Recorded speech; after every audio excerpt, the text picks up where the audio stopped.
네, 소개 말씀 감사합니다. 엔도메트리오시스는 크로닉 펠빅 페인의 흔한 원인으로서 50에서 80% 정도의 유병률을 보이는데요. 엔도메트리오시스가 있는 모든 환자가 통증을 경험하는 것은 아니며 병변의 위치나 정도, 타입이 환자가 호소하는 증상과 일정한 상관관계를 가지고 있지 않는다는 특징이 있습니다. 제가 오늘 말씀드릴 내용은 엔도메트리오시스로 인한 크로닉 펠빅 페인의 병태 생리와 매니지먼트 방법을 살펴보는 것이 되겠는데요. 먼저 엔도메트리오시스에서 페인이 유발되는 기전입니다. 말초에서 발생한 페인 시그널은 너브를 통해서 브레인으로 전달되게 되는데요. 슈퍼피셜 페리토니얼 엔도메트리오시스의 병변을 분석해보면 정상 페리토니움에서보다 너브 파이버가 더 많이 분포를 하고 있고요.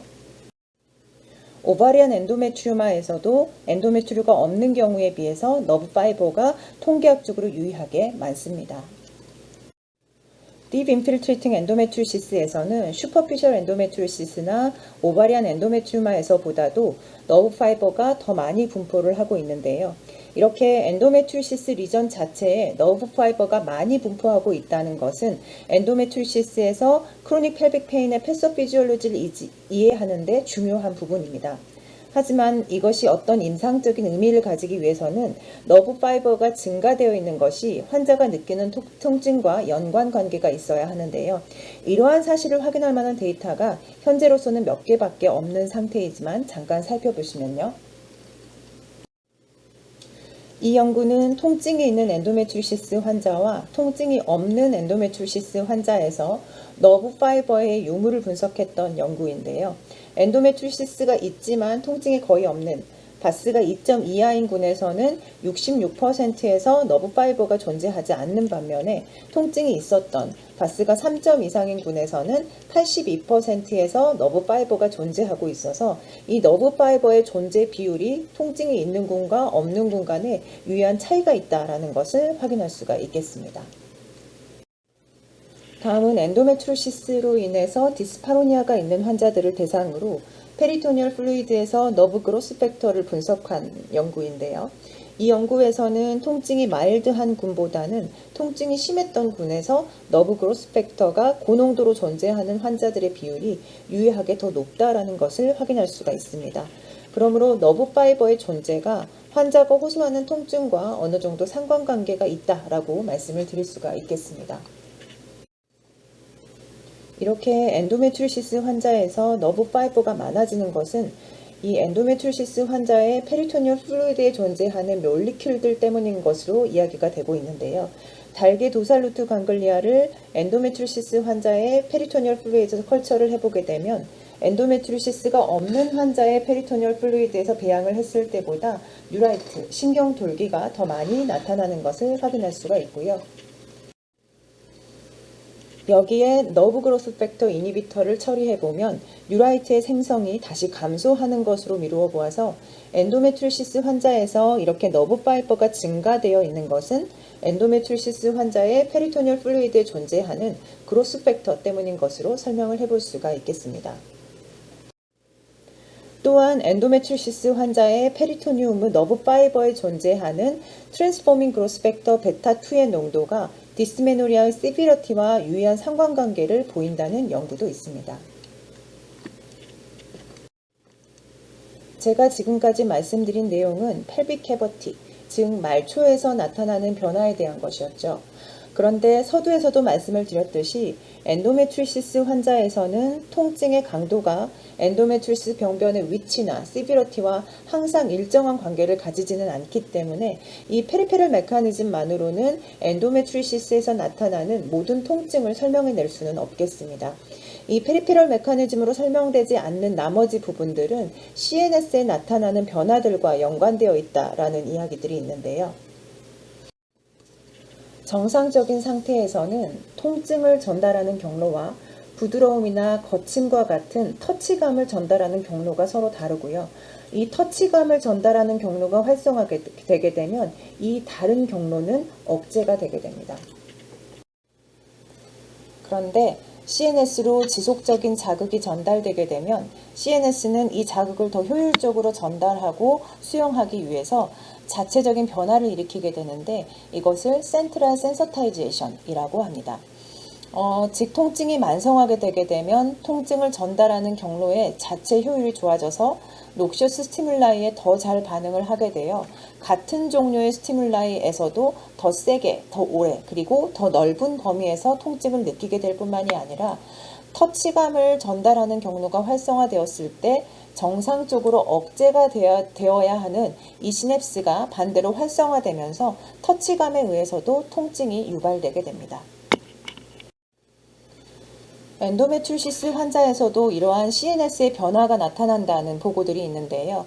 페인을 프로세싱하는 주요 부위인 안티리어 인슐라에서 익사이테이트 뉴로트랜스미터의 농도가 건강한 컨트롤군보다 CPP가 동반된 엔도메트리오시스 환자에서 유의하게 높습니다. 그런데 엔도메트리오시스가 있지만 CPP가 없는 군에서는 컨트롤군과 유의한 차이를 보이지 않고요. 엔도메트리오시스가 없다고 하더라도 CPP가 있는 군에서는 뉴로트랜스미터가 유의하게 증가되어 있는 것으로 미루어 보아서 CNS의 이러한 변화는 엔도메트리오시스 자체 때문이라기보다는 페인에 의한 것이다 라고 볼 수가 있겠습니다. CNS의 변화가 엔도메트리오시스 때문이 아닌 페인 때문이라는 것을 확인할 수 있는 다른 연구가 하나 더 있는데요. 30개의 연구들을 분석한 결과인데요. 다음과 같은 크로닉 페인이 있는 환자들은 건강한 컨트롤군에 비해서 그레이 매터의 볼륨이 감소되어 있습니다.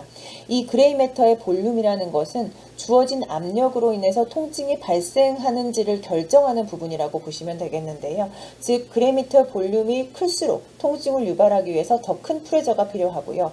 그레이 매터의 볼륨이 작으면 낮은 프레저에서도 통증이 쉽게 유발된다라고 보시면 되겠습니다. 이 그레이미터의 볼륨이 CPP가 동반된 엔도메트리오시스 환자에서 컨트롤군 대비 유의하게 감소되어 있다는 연구 결과가 있고요. 엔도메트리오시스가 없는 CPP군에서도 이 그레이미터의 볼륨이 컨트롤군 대비 유의하게 감소되어 있어서 CNS의 변화는 역시 엔도메트리오시스 자체 때문이 아닌 페인으로 인한 변화라고 볼 수가 있겠습니다. 같은 연구에서 엔도메트리오시스가 있지만 CPP가 없는 군의 결과를 보시면 주요한 페인 이니비터리 시스템 중의 하나인 페리아쿠에데탈 그레이 매터의 볼륨이 컨트롤군보다 유의하게 증가되어 있는 것을 확인할 수가 있는데요. 이러한 소견이 엔도메트리오시스가 있는 어떤 사람에서는 왜 통증이 동반되지 않는지를 설명할 수 있는 근거가 될 수 있겠습니다. 다음은 매니지먼트입니다. 엔도메트리오시스로 인한 통증을 개선시키는 방법으로는 약물요법과 수술적인 방법이 있습니다. 이 둘 중 어떤 방법을 먼저 선택할 것인지는 환자의 나이, 통증의 정도, 병변의 크기 및 위치, 향후 임신 계획의 유무, 그리고 약물에 대한 금기증이 있는지, 서지컬 컴플리케이션의 리스크가 어느 정도인지, 그리고 환자의 기호 등등을 고려하여 결정하게 되는데요. 먼저 약물요법입니다. 현재 우리가 사용하고 있는 약물들은 액토픽 엔도메트리움을 아트로피시키기 위해서 배란을 억제하거나 시럼 에스트라디올 레벨을 감소시키는, 즉 호르몬에 의한 환경을 모디피케이션 시키는 다음과 같은 제제들이 주를 이루고 있는데요. 제가 앞서 패소피지올로지에서 말씀드렸던 그 센트럴 센서타이제이션 등과 같은 센트럴 페인 메커니즘을 고려한다면 향후에는 다른 크로닉 페인 컨디션에서 사용하고 있는 아미트리틸린이나 가바펜틴과 같은 뉴로패틱 에이전트들을 이 엔도메트리오시스 환자에서도 적용하게 될 수 있을 수도 있겠지만 우선은 그 치료 효과가 적절한 집단에서 먼저 증명되어져야 할 것입니다. 우리가 펠빅 페인이 있을 때 퍼스트 라인으로 가장 흔하게 엠피리컬하게 NSAID를 사용하고 있기는 하지만 NSAID는 단지 통증을 경감시켜주는 효과만을 가지고 있고 실제로 딥 엔도메트리오시스에서 이 NSAID가 통증을 조절하는 데 얼마나 효과적인지를 확인할 수 있는 스터디는 아직까지 없습니다. 반면 이 다른 약제들은 통증을 조절할 수 있을 뿐만이 아니라 이미 존재하는 엔도메트리얼 임플란트들을 리그레션 시키고 새로운 리전이 발생하는 것을 이니비션 시키는 효과도 가지고 있습니다.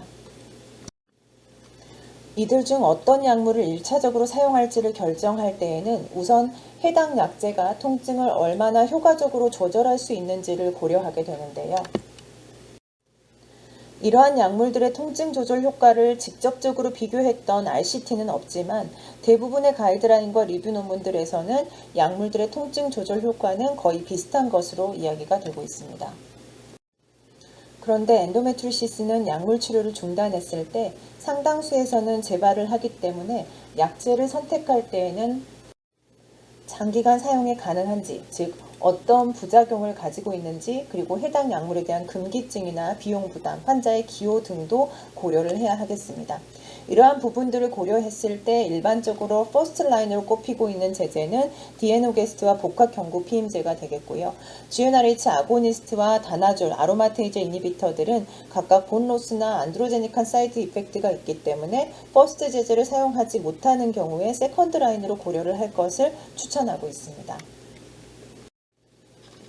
약물을 처방할 때 중요한 점은 각각의 약물을 복용할 때 발생할 수 있는 부작용을 미리 안내하여 환자의 컴플라이언스를 유지하는 것이라고 할 수가 있겠는데요. 약물이 통증을 개선시켜주기는 하지만 데피니티브하게 엔도메트리오시스를 큐어시키는 것은 아니기 때문에 약제를 중단하는 경우 상당수에서는 증상이 재발하고 약물을 복용하는 중에도 프로그레션이 되는 경우가 있기 때문에 복약 중에는 울트라사운드를 통해서 병변의 사이즈를 모니터링할 필요가 있음을 반드시 설명해 두어야 하겠습니다.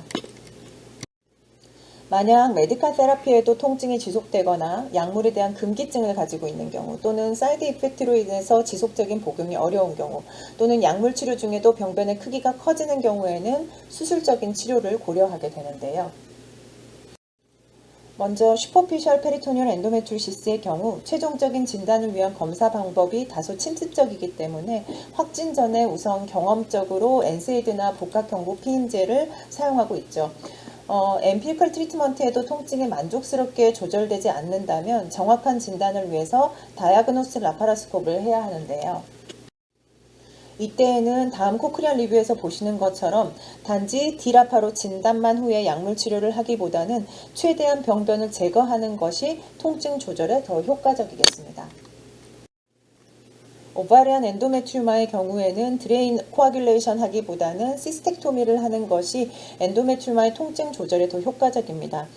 엔도메트리오마를 익시전하는 것은 일반적으로는 그다지 어렵지 않고요. 서지컬 컴플리케이션 발생률 역시 높지는 않지만 향후 임신 계획이 있는 여성에서는 오바리언 리저브를 감소시킬 수 있음을 염두에 둘 필요가 있겠습니다. 다음, 딥 인필트레이팅 엔도메트리시스의 경우 약물을 사용한다고 하더라도 수술을 했을 때와 비슷한 정도로 통증을 경감시켜 줄 수 있고요.